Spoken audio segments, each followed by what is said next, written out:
Hi, thanks for joining me for this presentation about the four-year plan and the high school transcript. My name is Rebecca Hope, and I'm the Executive Director of Mid-Metro Academy, a homeschool academy in Roseville, Minnesota. What is the four-year plan and why do you need it? Well, it's a plan to make sure that your student graduates on time with the needed knowledge and skills to step into the desired post-high school activity.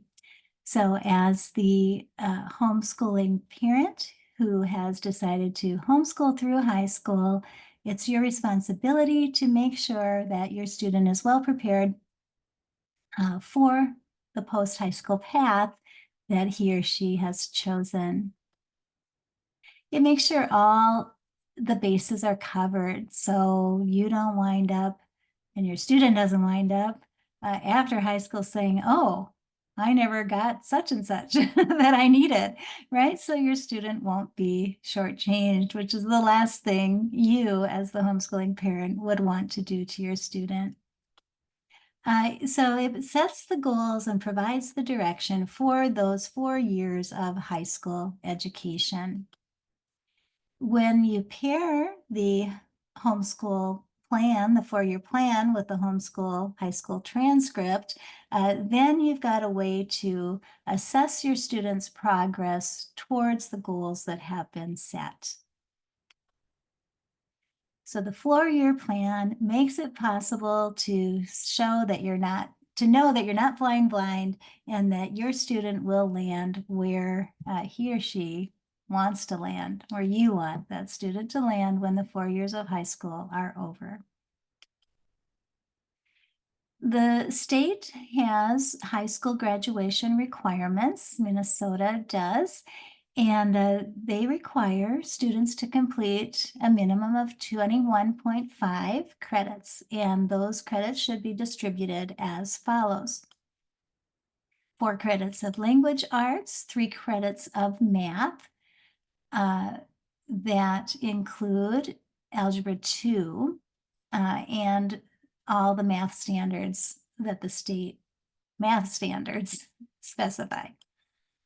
3 credits of science, satisfying earth science and space science standards, life science standards, and chemistry or physics. So you can choose the physics or the chemistry standards. 3.5 credits in social studies, and those should include history, geography, government and citizenship. Well, the first history was U.S. history, then world history, and economics. And the government and citizenship has to be taken in grades 11 and 12 for students who are in grades 9 in 2024, 25, and later. And 1 credit in the arts. And added this year was personal finance to be taken in grades 10, 11, or 12. Physical education is also a requirement, but the number of credits needed would be determined at the local level rather than state. Same with the health requirements, health education. And then to get to the 21.5, the student would need 7 additional elective credits. So how does that affect a homeschooler? Well, as homeschoolers, you do not have to comply with those state graduation requirements. You do have to comply, as we've spoken before, with the subject areas that need to be covered as a non-public school. But the graduation requirements are something else, and those are determined entirely by you, the homeschool. So that actually allows you to modify the course requirements to match your family's goals and the goals, interests, and aptitudes and skills of each of your students. Your graduation requirements could be one thing for one of your students and something very different for a different student. And that's completely okay, and probably as it should be, because each student will be preparing for a different post-high school path. So let's say your student is not going into any math or science field, and your student struggles with math. You could modify the math requirement for that student compared to another student, let's say, of yours, who might be interested in a math science career. And for that student, you might make the math requirement harder. Okay, so also, if foreign language is very important to you and to your family, you might add that as a graduation requirement. So of course, most families do want to know what the state requirements are, and most families decide to make their graduation requirements for their homeschool very close to the state requirements. And the reason is that you want your student to be on the same level with those who were public schooled or above, right? Which may not be hard to do, but that knowing what those standards are, most parents will use that as a basis and then modify from there. And of course, it makes sense also to think about, what do employers want? If your student's going to be employed someday, or what do colleges want if your student is headed for college? Well, here's what colleges expect, although this varies greatly from college to college. In general, these are what a college expects an incoming freshman to have already had in high school.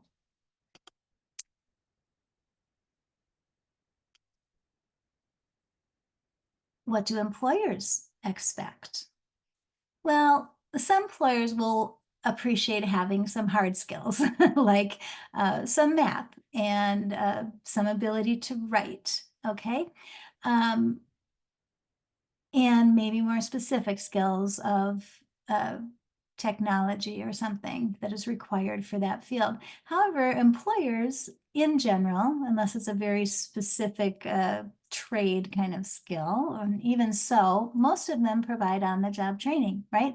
So for the skills that an employer is looking for an incoming entry-level position, they might not expect very many hard skills, but what they are looking for are soft skills. And these are things that show that the student is able to communicate orally, communicate in writing, able to have critical thinking skills and solve problems, and able to work well with others on a team, and able to take some initiative and leadership within the team. So those, as we call soft skills, are actually highly prized and highly prioritized by employers as they're hiring and evaluating employees. Employers also like to see the real world experience. So if the student has a portfolio of things related that can be shown, if the student's done an internship, the student has volunteer hours in a related field, or even just a field that shows that the student is out there and contributing, right? And of course, work experience. Those can all be determinative in a selection process and hiring. So the graduation requirements for a student who isn't college bound from your homeschool may really prioritize these soft skills and real world experience skills, and maybe some hard skills that will make the student employable in the field that she wants to go into, right? Over like strictly academic courses that maybe a college bound student would seek, right, would have. So that is up to you as you're developing the graduation requirements to make those requirements fit the path, the after high school path that your student intends to take. This is available on our website, and it's a blank template that you can use to sketch out the four-year plan. I've highlighted in green the state requirements, but again, remember that you don't have to match those, but just for your information. And the maybe the basis, and then you can modify it from there.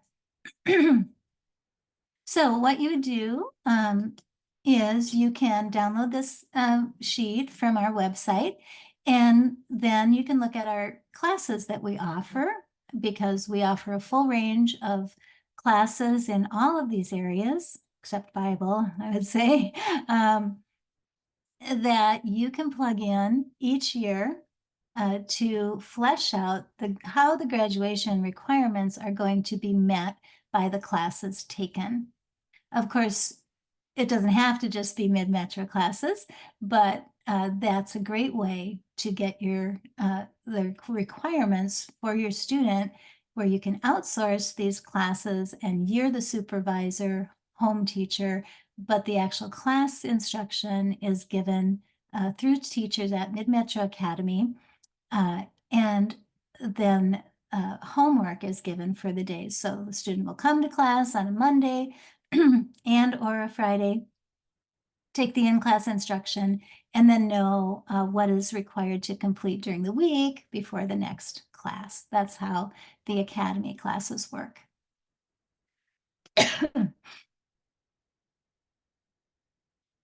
So we do try to keep our course schedule the same from year to year to facilitate your planning over the four-year period of high school.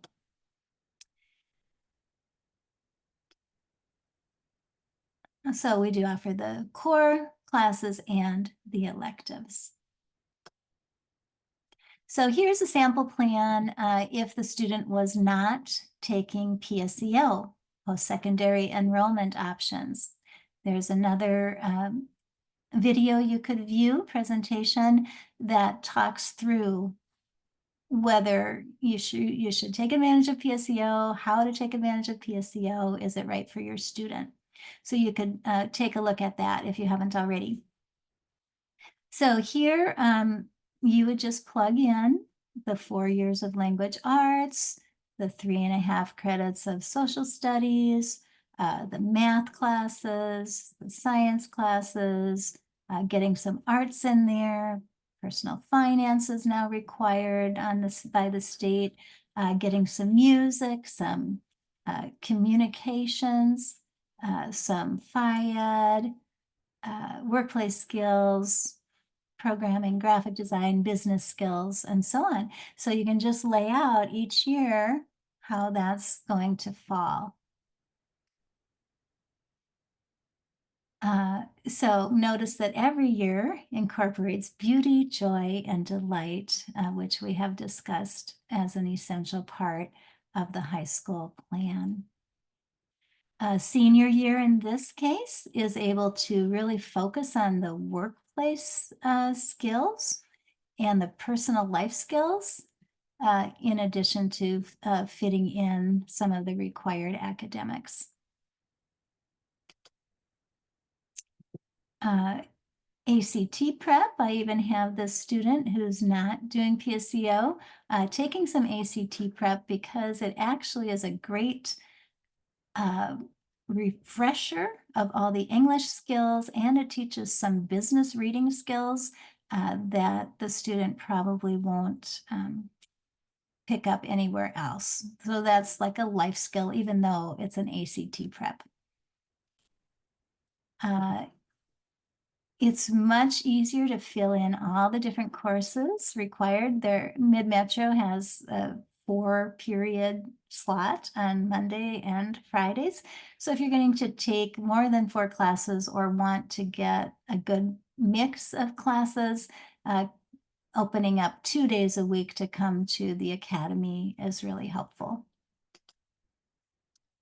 Here's a sample plan now of going to PSEO in 11th and 12th grades.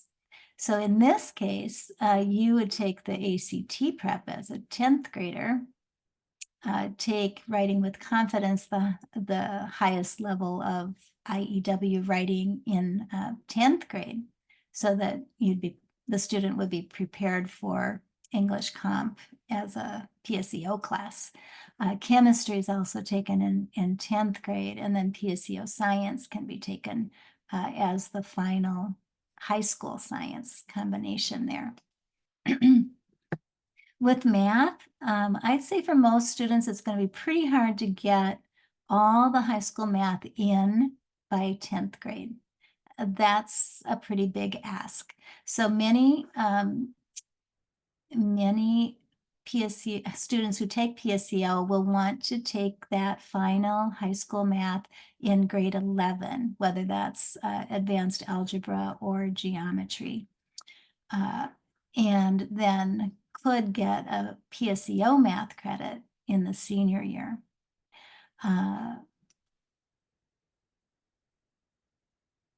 This shows taking a lighter PSEO load as an 11th grader, which I really recommend, especially in the fall of the 11th grade year. So let your student dip their toe in the PSEO waters and not be overwhelmed in the first semester of 11th grade. And then once you know how the student is able to bear up under the PSEO college challenge, then you can start adding more courses.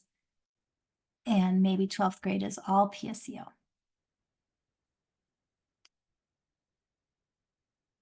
But I would say that Student Senate, which I have the student taking here, many PSEO students, if they can, come back to take another year of Student Senate, because it is really just a terrific high school experience that students won't get in college. Now let's talk about the transcript.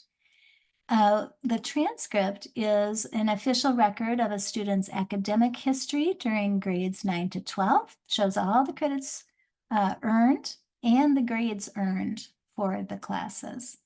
It should contain the GPA by year and cumulative GPAs each year as it goes along. College applications will require a high school transcript, so this is something that you have to do for your student if you're a homeschooler who expects the student to go on to college. That's your responsibility. It would include the courses that you taught or you oversaw for your student, and it also includes classes they took elsewhere, like MMA, online classes they might have taken, or even the PSEO classes. All should be summarized on the transcript. You might think, if my student's not going to college, do I really have to do this transcript deal? The answer is yes. Do not shortchange your student by failing to prepare a transcript. Maybe the student will want to go to college at some point down the road, and then they won't have it. Or you'll have to prepare it after the fact, which would be kind of a nightmare. And other programs can ask for a high school transcript, such as a job, the military, internships, other programs to be involved in, volunteer programs, might even ask for a high school transcript. So even decades down the road, we have heard of someone who needed the transcript for a visa to travel to a foreign country and then to get back into this country. So don't neglect this important responsibility of being a homeschool parent. Well, to make this transcript now, you have to understand how to assign credits to the classes. So a credit is defined as a Carnegie unit. And this was made by the Carnegie Foundation back in 1906, and it's still being used. So it represents 120 hours of instructional learning. For a 30-week academic year, like we have at Mid-Metro, that means 4 hours a week of in-class instruction plus homework and outside learning, okay? So everything, including the in-class and the homework, equates to the 4 hours. An hour of time may range from 12 to 14 minutes.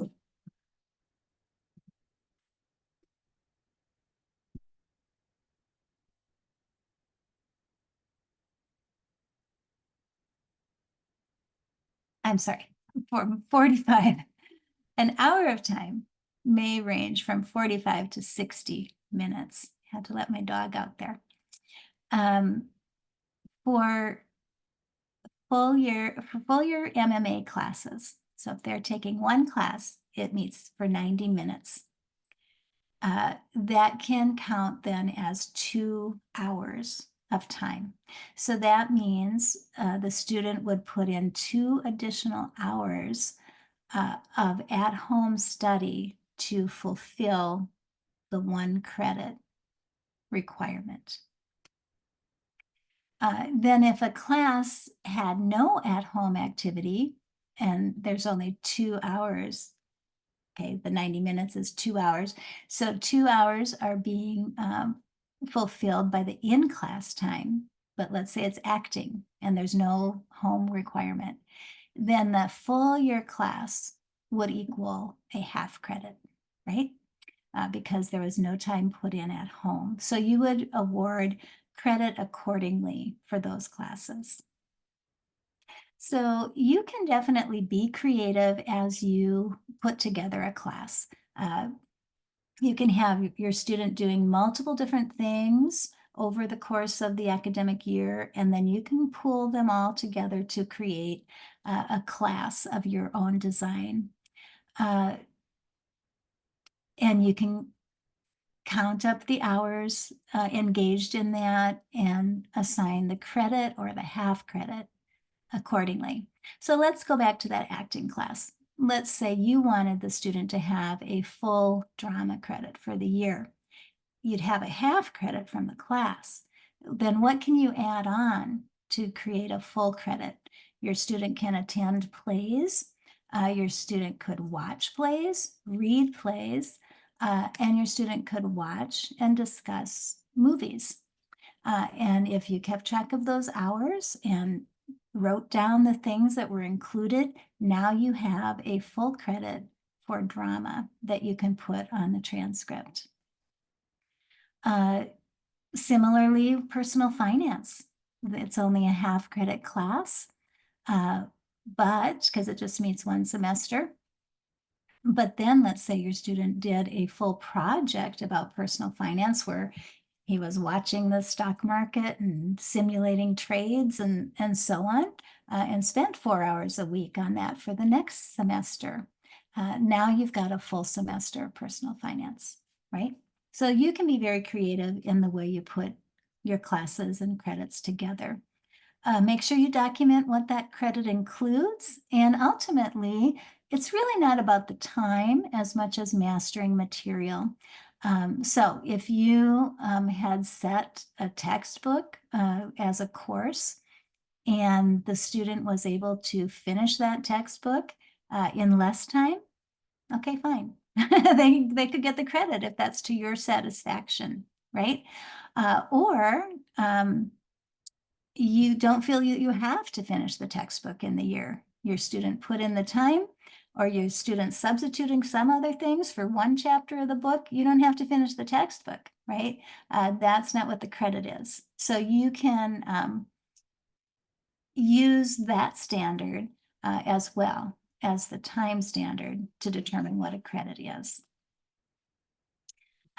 Make sure you assign generic names to your classes that appear on the transcript, like put creative writing in, not ignite your writing, or whatever fancier creative name might be used.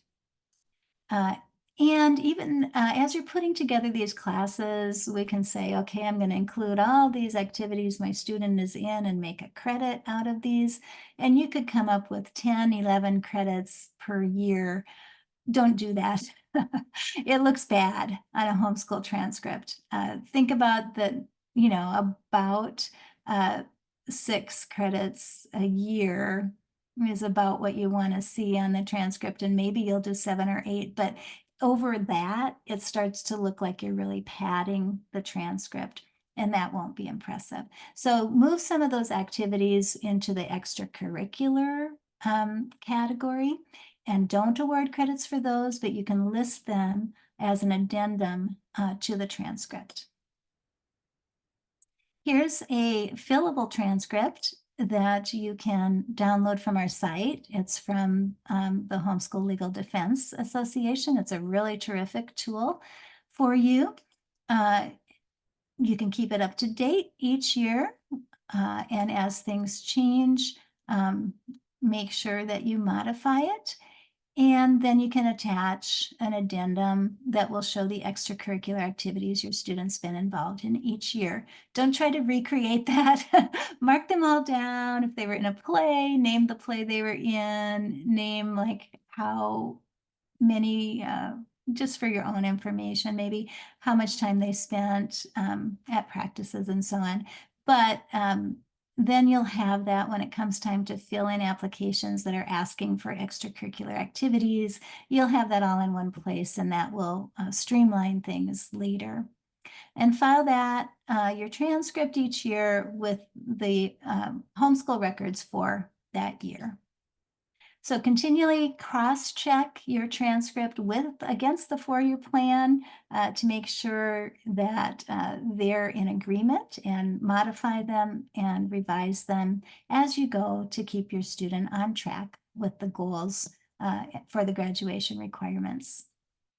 So you can homeschool, and it's easier with Mid-Metro Academy's help.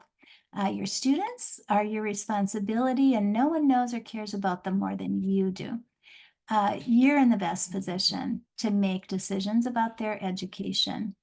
Homeschooling for high school can uniquely prepare them for life by not following a cookie cutter approach, but you are designing, custom tailoring an educational experience for them. And it will make sure that their educational experience comports with your family's values. And the best part with Mid-Metro, you don't have to teach everything, or really even anything yourself. You can outsource that to our caring professional teachers. Plenty of help and resources are available for you. And again, just that last reminder to don't forget to plan for beauty, joy, and delight in every semester of your student's high school plan. So here's the action plan. Go ahead and go to our website and look at the classes that we offer. You can download those sample 4-year plans. Set the graduation requirements for your homeschool for each of your students. Develop a tentative 4-year plan. Get that going, what you want your student to take each year. Please join Mid-Metro Academy. We'd love to have your student with us. This year, our deadline for late fees will be incurred after July 15th. So to avoid late fees, sign up for classes by July 15th. Make sure you purchase any required textbooks or materials for each class.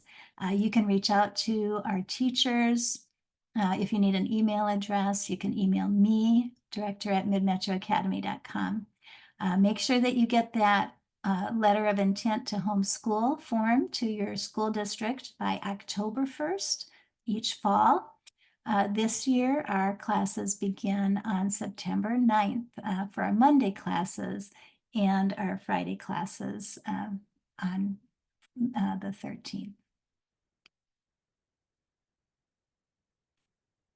Thank you for joining us for this presentation, and I look forward to seeing you at Mid-Metro Academy and some of our events as well.